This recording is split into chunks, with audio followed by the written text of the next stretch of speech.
Blessed and happy Wednesday to all of you, my dear friends, my dear brothers and sisters, my dear good people of God, faithful followers of the Daily Gospel Reflection with Father Jack, my dear kababayans. Today is April 2nd, 2025, and today is Wednesday within the fourth week of Lent, Year C.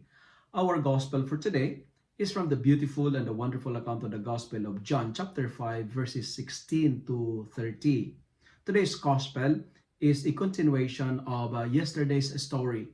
The Jewish leaders were upset and tried to persecute Jesus because of two reasons. Number one, they accused Jesus of a violation of the Sabbath law because Jesus healed a paralyzed man on the Sabbath day.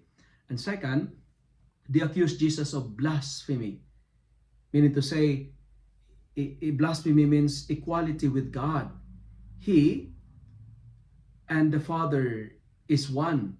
And this cannot be accepted by the Jewish leaders. That's why they're saying he's a blasphemous guy. Three important points that I would like to share with you today, my dear friends. Number one, the gospel for today is reminding us that faithful to the law but neglectful to the needs of others is not an outstanding way of living, and it's not the best way to observe the will of God. And sometimes, including myself, we're guilty of this because we follow the Lord, we follow the law of God, but we are hard on people.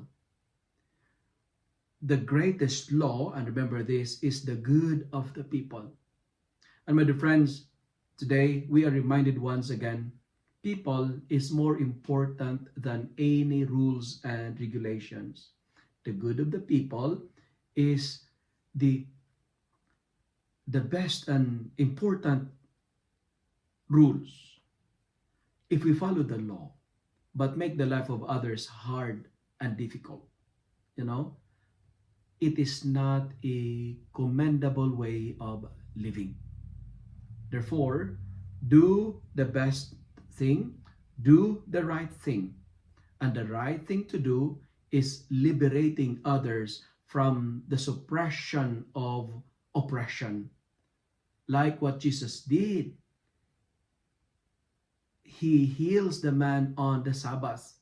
And Sabbath as a day of rest is fulfilled when we help others experience rest by eliminating the causes of their pains and sufferings. You cannot rest, if you are sick, right? You cannot rest when you are in pain. That's why Jesus healed the man on the Sabbath, and healing the man on the Sabbath is a real experience of a Sabbath day. Jesus allowed the man to experience what Sabbath is all about by healing him on the Sabbath day.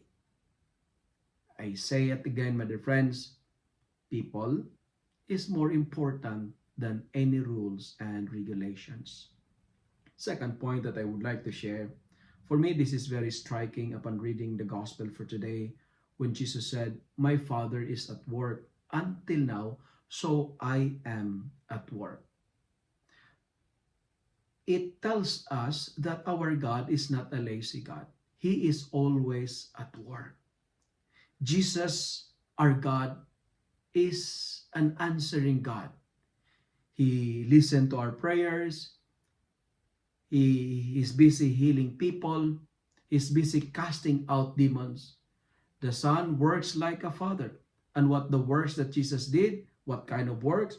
Working for salvation, driving out demons, healing the sick, and preaching and teaching the good news. Today, we are challenged to be productive.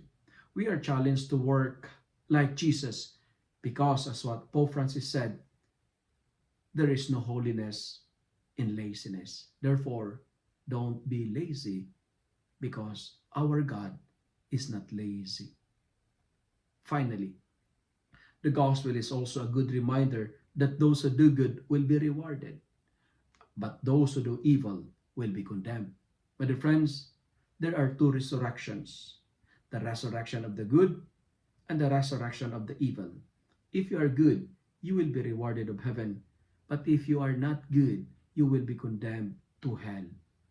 Friends, brothers and sisters, salvation and condemnation is a choice. To conclude, we have to remember this, that the Lord is kind and merciful, and God will not forget us, but we need to do our part. If you love and like this reflection, kindly share it with your friends, share it with your family, make the Word of God viral so that many will be blessed. Amen.